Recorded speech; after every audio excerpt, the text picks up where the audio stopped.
আজকে আমরা ফেরার পথে জঙ্গলের রাস্তা দিয়ে, যে রাস্তাটি শুধুমাত্র সাইকেল যাওয়া বা হেঁটে চলার মতো রাস্তা, সেই রাস্তা দিয়ে আমরা আমাদের বাইক নিয়ে যাচ্ছি। আমি আর প্রবীরদা লবণধার যাব, বিলাসপুর হয়ে আসছি, বিলাসপুর না, শ্যামসুন্দরপুর হয়ে আমরা ঢুকছি। তা মাঝ রাস্তাতে আমরা দাঁড়িয়ে গেলাম, তার কারণ হচ্ছে এই যে অপূর্ব সুন্দর ফুলের বাহার যে নিচেতে পড়ে রয়েছে বা আমরা দেখতে পাচ্ছি সুন্দর, আর পাখির ডাক বিভিন্ন ধরনের। এই দেখুন, এখানেও হলুদ, ওখানেও হলুদ, চারিদিকেই দেখুন, সুন্দর করে লক্ষ্য রাখুন, দেখুন চারিদিকে হলুদ ফুল ফুটে রয়েছে। দেখুন ছোট্ট ছোট্ট হলুদ ফুল ফুটে রয়েছে।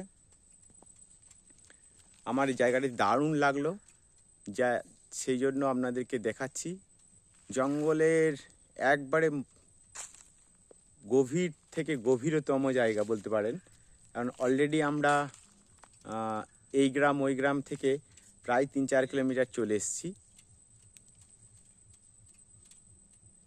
আর বাড়াবো না,